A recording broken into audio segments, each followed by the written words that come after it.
बच्चों, UP PSC का notification आ गया है और हम सबको पता है कि दिसंबर में आपका पेपर है। ठीक है, तो प्रीलिम्स का पेपर है, तो उसी भी यहाँ पर आज हम यहाँ पर रिसोर्सेज की बात कर लेते हैं। काफ़ी इंपॉर्टेंट हो जाता है कि अभी आपके पास समय है और इस बचे हुए समय में आप अगर ठीक ठाक तरीके का रिसोर्स फॉलो करोगे तो आपकी जो प्रीलिम्स या मेंस के चांसेस हैं वो बढ़ जाते हैं। ठीक है, तो आज हम यहाँ पर अभी इस वीडियो पर प्रीलिम्स से रिलेटेड बुक्स की बात करेंगे। ये काफ़ी आपका मेंस में भी ओवरलैप करता है, जैसे हिस्ट्री ज्योग्राफी मेंस में भी आता है, तो ये बुक्स आपके मेंस में भी काम करेंगी। लेकिन प्रीलिम्स के लिए आपको बस इन्हीं बुक्स पे फोकस करना है, तो काफ़ी हेल्पफुल रहेगा। और बहुत ही अच्छे से अगर आप कर लेते हो तो आपको फिर बाहर कहीं इधर उधर देखने की ज़रूरत नहीं पड़ेगी। तो सबसे पहले बात करते हैं हिस्ट्री की। हिस्ट्री में यहाँ पर एंशियंट, मिडेवल, मॉडर्न और एक बुक और मैंने कही है। तो जो एंशियंट हिस्ट्री के लिए आर एस शर्मा, सबको पता है, बहुत फेमस बुक है। तो आर एस शर्मा साहब की ये जो एंशियंट हिस्ट्री बुक है, ये आप पढ़ लीजिए। देखिए बुक कैसी, थोड़ी सी आपको डीपली इन्होंने चीज़ें समझाई हैं।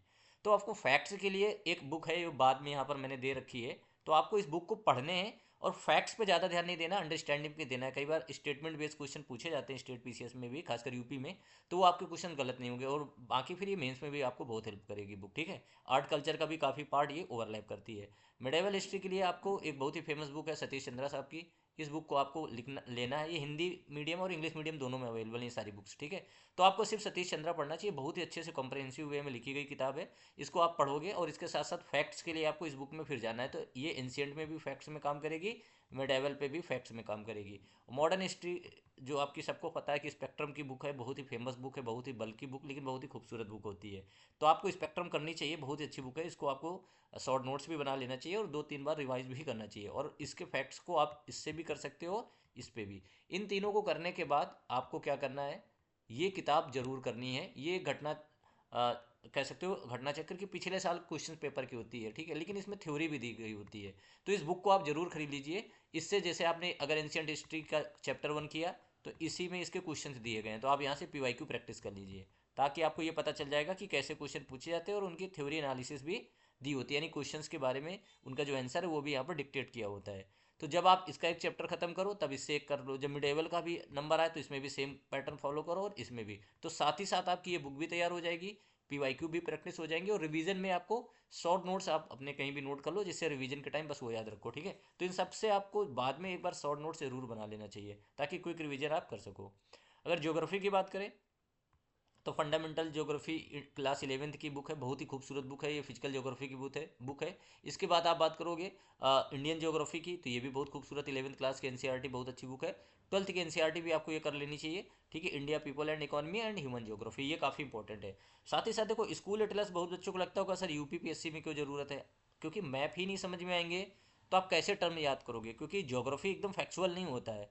कई बार इसमें आपको ऑब्जर्वेशन भी चाहिए होगा, तो आपको पता तो होना चाहिए कि कहाँ पर बाबा वदून की पहाड़ियाँ हैं, कहाँ पर मालवा का पठार है, कहाँ पर जो कह सकते हो कोई भी हिल की अगर बात करें, चाहे यूरोप की बात करें, चाहे अल्पस पर्वत की बात करें, किसी की भी बात करें, तो आपको पता होना चाहिए कि लोकेशन में कहाँ पड़ता है।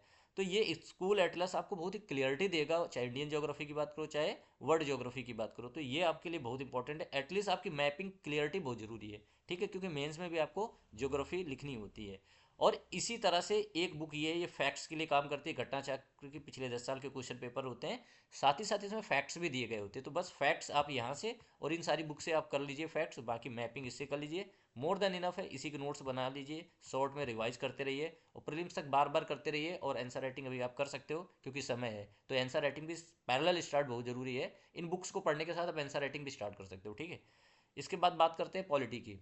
तो पॉलिटी में सबको पता है, बहुत फेमस बुक है लक्ष्मीकांत। यूपीएससी को भी फॉलो करते हैं बच्चे, और स्टेट पीसीएस में भी, क्योंकि पीसीएस में भी अच्छे क्वेश्चन पूछे जाते हैं, स्टेटमेंट बेस्ड क्वेश्चन भी पूछे जाते हैं। तो सिर्फ एक किताब पे आप रहिए, लक्ष्मीकांत पे।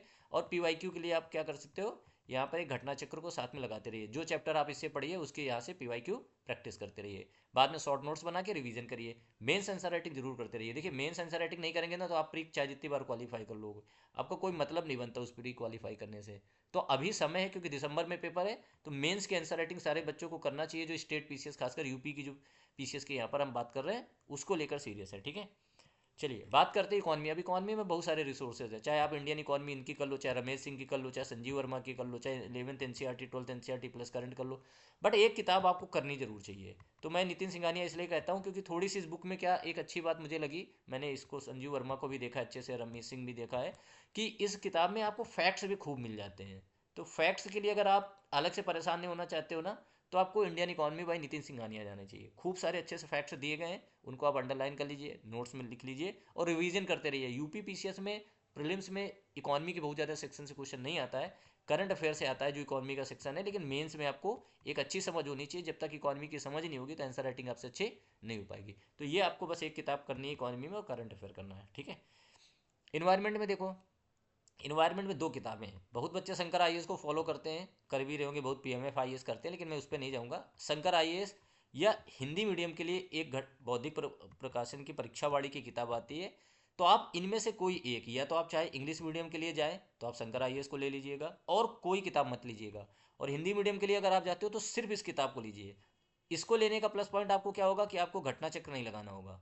ये इसमें घटना चक्र वाले क्वेश्चन दिए गए हैं। इसको अगर आप ले रहे हो तो प्लस आपको घटना चक्र लेना पड़ेगा, आपको घटना चक्र लेना पड़ेगा।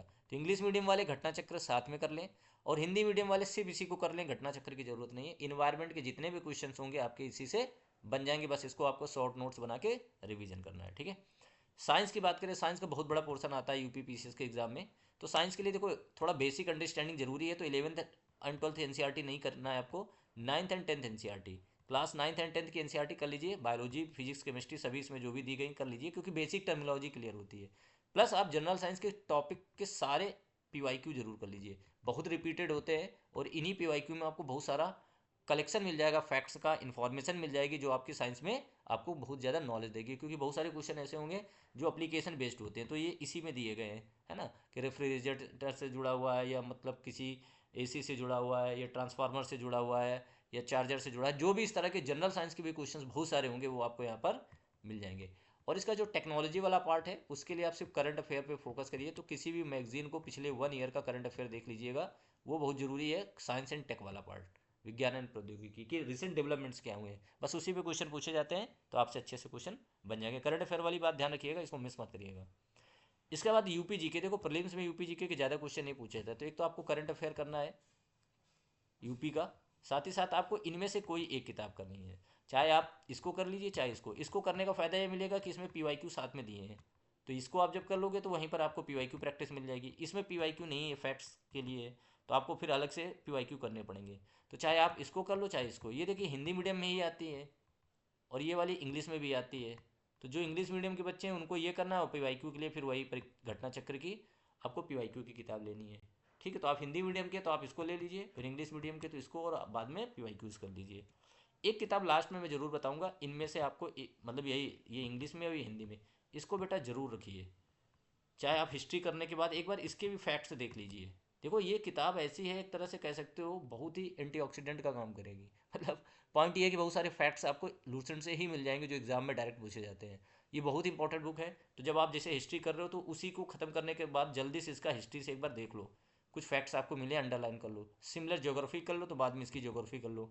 ये किताब मैं एक्स्ट्रा इसलिए कह रहा हूँ, आपको बर्डन लग सकता है, बट मैं सच बता रहा हूँ बहुत सारे क्वेश्चंस आपके इसी से बन जाएंगे। और ये फैक्चुअल बुक है पूरी तरह से, तो कई बार फैक्ट्स इसमें बहुत ही सही से दिए गए हैं, तो आपको बहुत हेल्प करेगी, ठीक है। तो ये किताब भी आप साइड में रख के अपनी साइड में थोड़ा थोड़ा पढ़ते रहिए, क्योंकि अभी समय है तो हम इसलिए आपको ये रेफर कर रहे हैं, आप कर सकते हो। तो ये कुछ रिसोर्सेज हैं जिनको आपको अभी से बस इन्हीं रिसोर्सेज पर रिलाई करना चाहिए। मेंस आंसर राइटिंग के लिए आप जरूर अभी से लग जाइए अपनी किसी फैकल्टी के थ्रू, ठीक है। बाकी कोई भी मेंस आंसर राइटिंग से रिलेटेड आपको इन्फॉर्मेशन चाहिए तो यहाँ पर जो नंबर दिया जाएगा उस पर आप कनेक्ट कर सकते हैं, ठीक है। तो मेंस आंसर राइटिंग भी आप करते रहिए, क्योंकि अभी समय है तो आपके लिए हेल्पफुल रहेगा। प्री की पढ़ाई तो आपको करना है, साथ ही साथ मेंस भी अच्छे से हो जाए, ताकि आप जब एग्ज़ाम देने जाओ तो आपको वहाँ पर लिखने की समस्या ना है, ठीक है। तो चलिए बस इस वीडियो में इतना ही रखते हैं, किसी और वीडियो में आपके साथ एक नई इन्फॉर्मेशन के साथ जरूर आएंगे। Thank you very much.